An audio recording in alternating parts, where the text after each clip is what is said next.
If you want to manifest faster and with increasing ease, then you need to stop letting people trigger you. Because when you get triggered, you become reactive. And when you are reactive, you are not anymore the creator of your own reality. In other words, when you allow someone else to dictate the way you feel, you also allow them to dictate what you get to experience.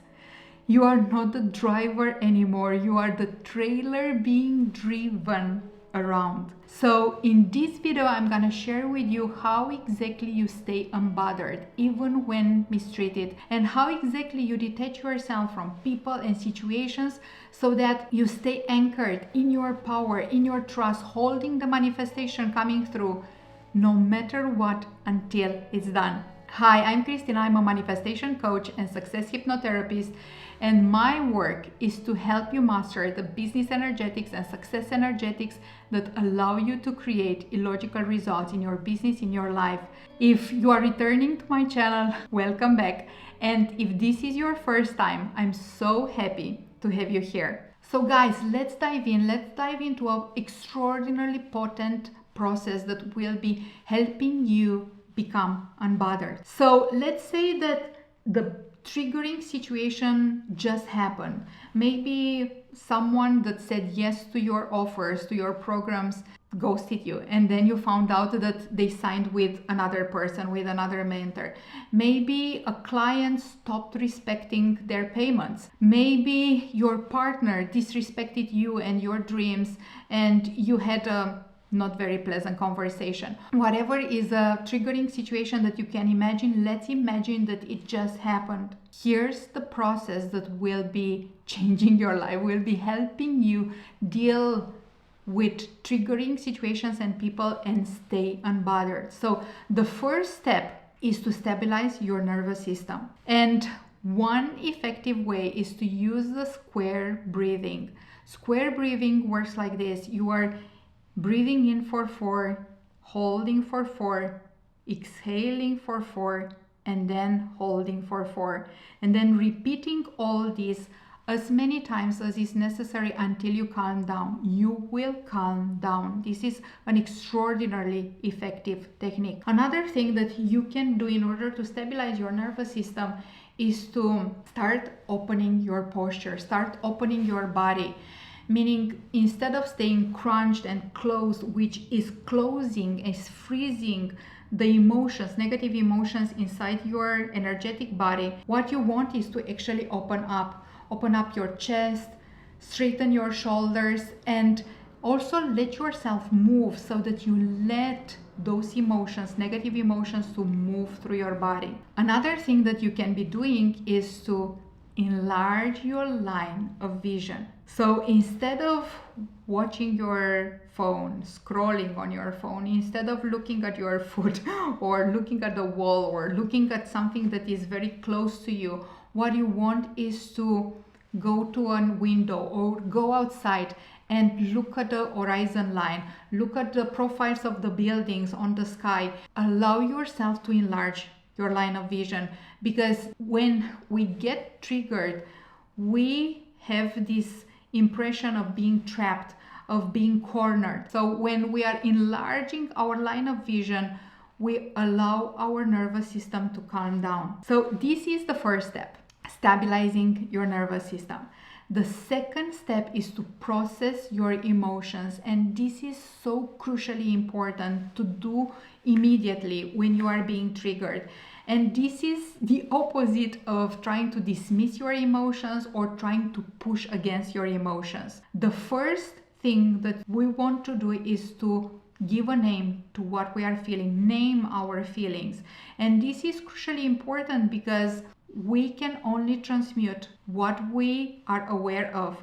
So when we name the emotion, we start becoming aware of it. And also there is a second benefit that comes with naming our emotions, and that is, in the moment we name something, we start separating ourselves from it. It's not something inside of us, it's something that we feel, and we name that feeling. So name what you feel. Tell yourself, inside yourself, or in a voice just for yourself. I feel frustrated, I feel angry, I feel disappointed, I feel annoyed, I feel sad, I feel so disrespected. Let yourself name the emotions. And then let yourself locate where exactly in your body you feel these emotions the strongest. It can be in your chest, it can be in your throat, it can be in your shoulders, it can be in your back. Wherever you locate those emotions, I want you to become aware. This is where I feel my frustration the strongest. This is where I feel the anger the strongest. And then sit with your feelings, focusing on the place where they are located. Sit with them, allowing them to just be, allowing them to just be noticed and witnessed. The moment we allow our emotions to be and we are just witnessing them, sitting with them, they will be going away on their own so fast. Now guys, there is one last step to this processing of our emotions, and this is inspired of something that I heard from Bashar, and I loved it because Bashar is saying like this: tell to yourself, I feel whatever you are feeling. You remember we named the emotions. I feel frustrated, I feel angry, and then add this: because I think I need to. Now guys, this acknowledgement is so important, because we start working with our subconscious mind. We start acknowledging that there is a part in us, in our subconscious, that thinks that feeling frustrated, feeling angry, feeling disrespected, feeling whatever we are feeling is serving us in a way or another, or that part just feels that we need to feel those feelings. So the moment we acknowledge this, the moment we acknowledge this part in ourselves, in our subconscious, that is making us feel like that, we can take control. We can take charge and decide, you know what, but actually feeling frustrated, feeling angry is not actually serving me. I don't actually need to feel like that. So then I can let go of all these emotions and feelings. So go through this step of alchemizing your emotions as they are arising, without trying to resist them, without trying to push them. They are just energy. And when we don't resist energy, the energy is going away when it doesn't naturally belong to us. Guys, the next step is also crucial, because it's the step where you let go of the meaning that you are attaching to whatever triggered you. Whatever the person said, whatever way the person mistreated you, usually is triggering to us because we make it mean something about who we are. And this shift that I'm about to share with you can change everything in the way you are interacting with people if you let it land. So hear me out. Everyone is the main character in their own life. The same as you are the main character in your own life, everyone else is the main character in their own life. And here's what this means.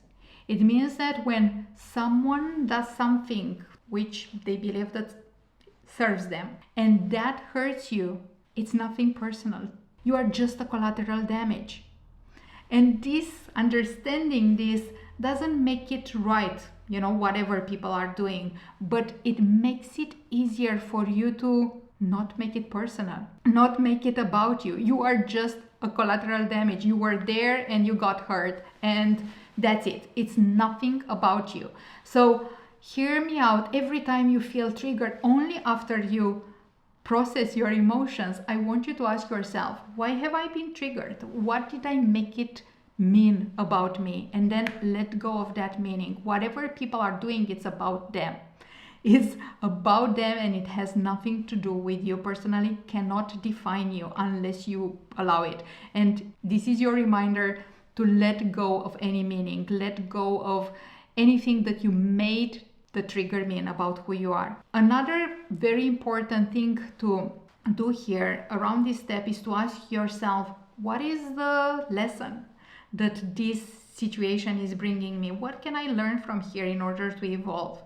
And I want to share here with you something that made a huge difference in my life. I got this from one of my mentors, and she kept on saying, every time you hit a situation that, kind of ruffles your feathers.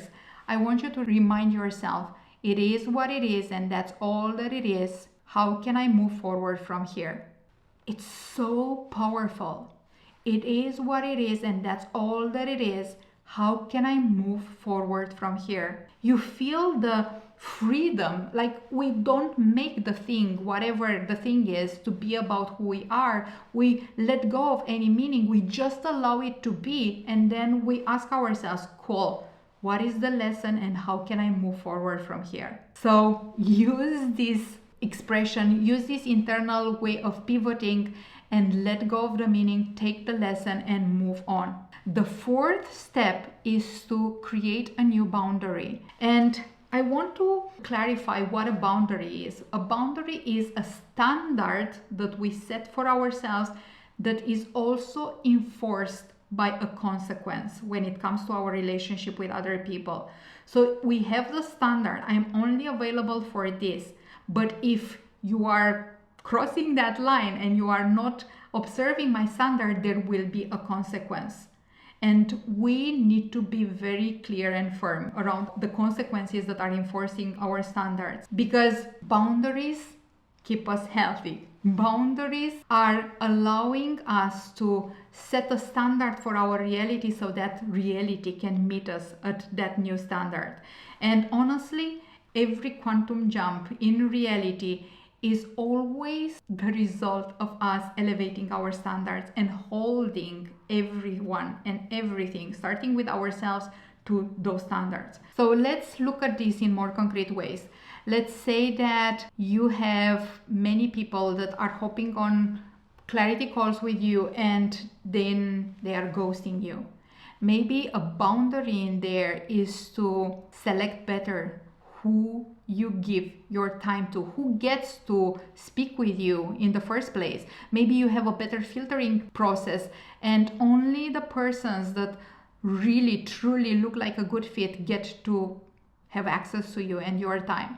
Or maybe you have someone who is abusive in your relationship and you set a new boundary around how you are available to being treated.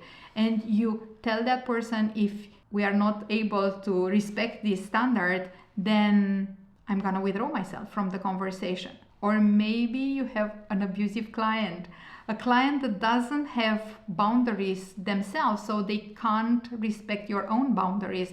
Then you have to be very, very firm around your own boundaries and tell them exactly what are the rules, how you are playing, how the containers are working, and then hold them gently but firmly to those boundaries. Guys, this is the process. These are the 4 steps that will be helping you stay unbothered. The more you will be using this, the more you will be practicing these steps, the faster you will be going through them, and the more anchored into your calm, into your stillness, into your trust, into your power you will become, staying unbothered even when mistreated. Now, a few words about the law of detachment. The more detached you are, the less resistance you have, and the faster you are getting your manifestation, whatever you want to receive.